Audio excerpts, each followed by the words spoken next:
Hello all, Shadwell here, ready to talk about the next film in my collection, Cabin Fever from 2002. It's directed by Eli Roth and stars Ryder Strong and Jordan Ladd, and thus ushers in the era of the seas in my collection. It feels like it took forever to get through the B section, but with Butterfly Kisses and The Bye Bye Man, we have concluded the B section and move on to the next letter with this film, Cabin Fever. This is a film about a group of college friends visiting a cabin in the woods for the week. Unfortunately for them, the cabin is in the middle of an outbreak of a highly contagious flesh-eating virus that starts picking them off one by one.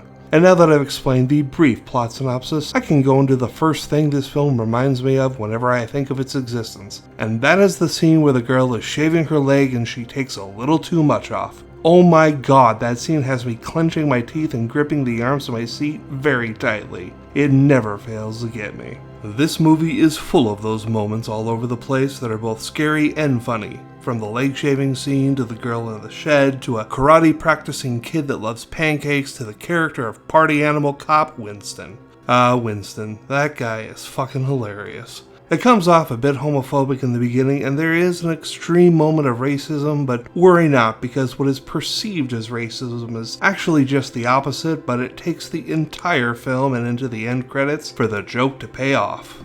This was the first feature film for Eli Roth, whose name is now synonymous with horror.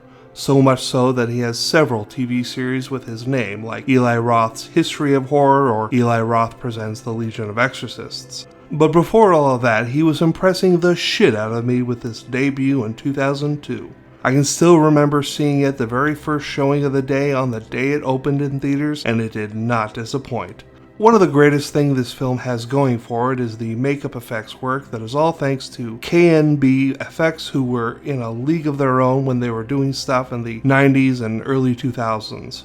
My favorite moment from this film has gotta be when during a particularly tense scene, a character drinks water, the unknown deliverer of the contagion, and the movie stops as we the audience recover from the moment, but the characters also take the moment to chide him for losing a drinking beer all week bet, not knowing that their chiding is further reaching than just that.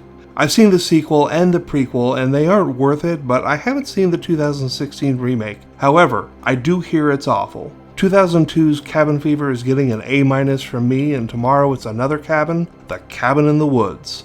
See y'all then.